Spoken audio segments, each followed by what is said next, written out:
se sont succédés pour que finalement peu de choses changent sur le terrain. Alors pour n'en citer que quelques-uns, en 1981, il y a eu la création des ZEP, les zones d'éducation prioritaires, pour lutter contre l'échec scolaire. En 1996, Alain Juppé mettait en place les 30 premières zones franches urbaines avec des avantages fiscaux accordés aux entreprises. En 2005, Jean-Louis Borloo, déjà lui, lançait les programmes de rénovation urbaine et prévoyait la refonte du parc locatif pour 46 milliards d'euros.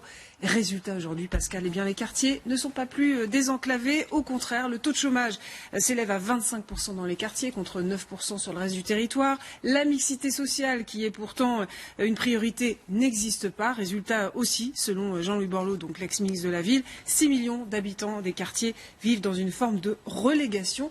Et ce, malgré 75 milliards d'euros dépensés au bas mot sur 25 ans. Oui, alors effectivement, ça fait une somme conséquente, claire. Et qu'est-ce qu'on peut en attendre? Justement, Emmanuel Macron a mis dans le tiroir ce plan Borloo qui lui a été proposé. Ah oui. Donc pourquoi? Oui, il a mis au placard même, on peut le dire carrément, ce plan Borloo. Il faut dire que c'est pas vraiment la grande passion du président. La ville, il a mis 1 an à nommer un ministre du logement, n'est-ce pas Geoffroy, fonction aujourd'hui tenue par Julien Denormandie. Alors ce plan Borloo, pourquoi il était mis sur le tapis? Essentiellement pour une question de gros sous, puisque il préconisait un investissement de 48 milliards d'euros pour sortir les quartiers populaires de leur isolement.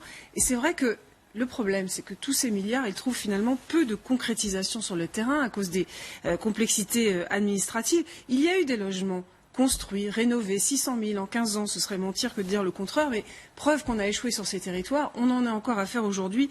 Des tests, par exemple, sur les discriminations à l'embauche. 10 000 tests anonymes sont menés actuellement dans les quartiers. On aura les résultats fin mars. Donc on en est toujours là. Merci.